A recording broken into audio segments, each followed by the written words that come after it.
Hello and welcome to Laudio's webcast series, Fostering Calm and Civility in Times of Crisis. Leading the conversation today is Dr. Cynthia Clark. Cindy's been a nurse for more than 35 years. She's the Strategic Nursing Advisor for ATI Nursing Education and a contributor to Laudio's Frontline Community. Cindy's Professor Emeritus, founder of Civility Matters, the author of Creating and Sustaining Civility in Nursing Education, and an international expert in fostering civility and healthy work environments. Welcome, Cindy. Hi, Tom. Thank you so much. It's good to be with you today. In our last conversation, Cindy, we compared civility with incivility, and we talked about techniques nurses and managers can use in the moment to promote civility and maintain resiliency. We'd now like to turn our focus to the signs and signals of a healthy work environment. So my first question is, Cindy, what does a healthy work environment look like? Yeah, so great question. So to begin, I'd like us to consider that healthy work environments, several organizations ascribe to the standards for establishing and sustaining healthy work environments put forth by the American Association of Critical Care Nurses. And so those standards include skilled communication, true collaboration, effective decision-making, appropriate staffing, meaningful recognition, authentic leadership. And there is a group of academic nurse leaders who recently published a paper recommending that we consider another area, and that is their proposal that we focus on self-care. And I think it's an excellent recommendation from these nurse leaders. So when we think about other elements of a healthy work environment, first of all, we want to consider, is there an overall discernible level of organizational trust? Do we have trust within the organization? One way to determine that, as it relates to today's topic, is does the organization have a commitment to fostering and sustaining healthy work environments that is evident to us, that's tangible to us? Healthy work environments also have leaders who are ethical, principled, trustworthy, and we have good data to suggest not only do we want leaders who are competent, but we want leaders who also show a certain level of warmth or compassion or kindness for the people within that organization. We want communication that's clear, transparent, that's truth-telling, so that we can make good decisions for ourselves and our profession and our family. We want organizations that are physically safe, that are emotionally safe, where we can bring up issues that we wish to have made mention of or clarified. When we look at our workplaces, we know they're healthy if they're collegial, if they're collaborative, if there's shared decision-making, for example. Is there a high level of morale and job satisfaction? Is there a general esprit de corps? Do we have some joy in coming to work? Do we have policies within the organization to address uncivil acts and its correlate to reward desirable behaviors or civil behaviors? And is there also an emphasis on work-life integration, stress management, and self-care? How or what perhaps are some ways we can foster a thriving, healthy work environment as leaders? Yeah, it's a great question. And I would recommend to folks, particularly if you're in a leadership or management role, that you spend some time in your team meetings or staff meetings or conversations about going back and looking at what is the vision, the mission, and what are the shared values of your institution or your organization. And this might be a great time for us to look at those as employees, as members of that organization. whatever role we find ourselves in, to say, is this a time that we need to revise any of this? Is it time to refresh this? Do we have statements, vision and mission statements that help focus us on our shared values, which some examples might be our dedication, unequivocal dedication to superior patient safety, quality care, but also professional excellence, integrity, accountability, respect, collaboration, teamwork, whatever those values are. How is it that we're actually living them? How are we expressing them at any moment of any day? And very often I'm asked, when this question is posed to me, Tom, the overall question about creating a thriving work environment, a lot of folks will say, what's the secret sauce? What should I really be doing?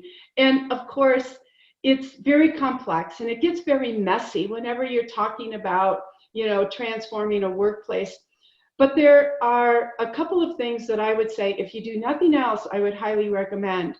And so once you've looked at those vision, mission, shared values, I highly recommend that your unit, your department, however you define yourself, create a civility charter or pledge, or sometimes we call it a commitment to coworkers, that is very clear about how we are going to interact with one another.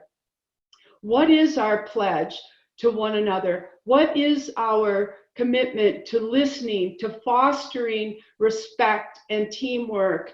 And how, when we disagree, will we restrict our differences to the issue rather than focusing on the patient, the person? And so within that charter, I would say that as we're co-creating and collaborating to create that charter, one of the things that it must include is a set of ground rules or team norms or social contract or whatever we wish to call it, but clear ways of describing how our interactions will be. For example, we might have a norm that says we're going to assume goodwill and best intentions, that each of us are coming to this workplace ready to do our best, wanting to do our best, caring about doing our best. So having that best intention focus in our mind. We're going to use direct and respectful communications. We're going to listen with intention. We're going to model professionalism. So whatever those norms are, these become really helpful for us as we interact and be with one another. A couple of other things. We mentioned the role of leadership, but it can never be understated, because nurse leaders, and all of us really, whether we find ourselves at the bedside or the C-suite, all of us play a critical role in fostering civility and healthy work environments. And so we need to be thinking about the future. Excellent leaders set a compelling vision and a positive course for the future. And we know, all of us know, just as citizens in the world, that the ability to survive any crisis really begins with a vision of what's possible. So while it would be reckless and irresponsible for us to ignore the current reality, and of course, it would be terribly unwise for us to ignore what's right in front of us, but it's also unwise and irresponsible to ignore the future. So as effective leaders, focusing on the way forward, setting a course for a better tomorrow, and developing actionable strategies to help us get there. We need to be collaborating across disciplines and building and reinforcing strong interprofessional teams. We need to be building trust and having meaningful communications, creating that psychological safety where all of us feel valued as members of the team. We need to have more frequent check-ins with one another that are meaningful, whether it's at the beginning of the shift or the activity with a huddle, whether it's a midpoint throughout our shift to check in and asking about people's safety and well-being and mindset.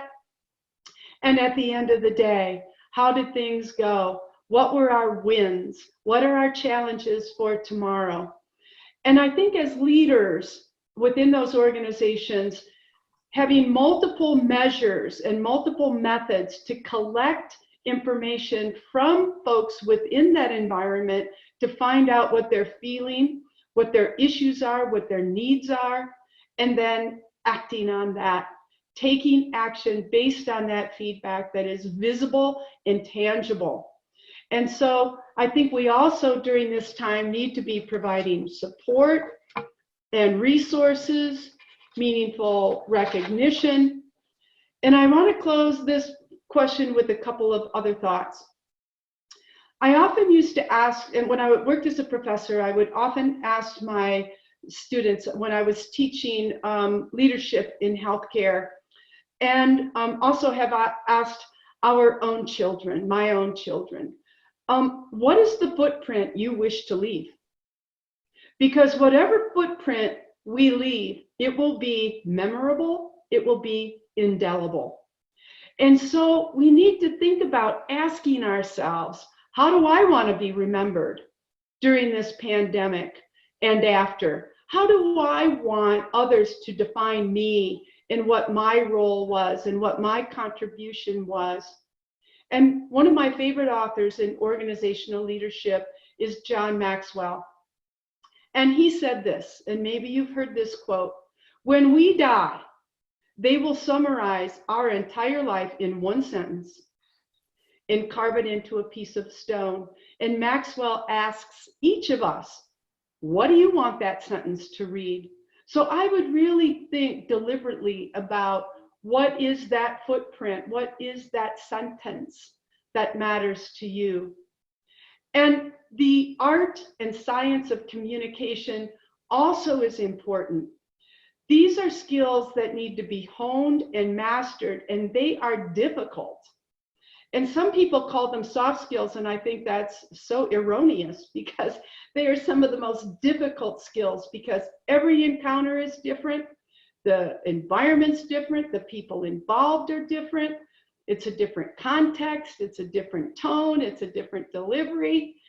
And so all of these require practice and more practice. So when we think about the stress from incivility and other pandemic associated issues, these can really test our patience and our civil nature.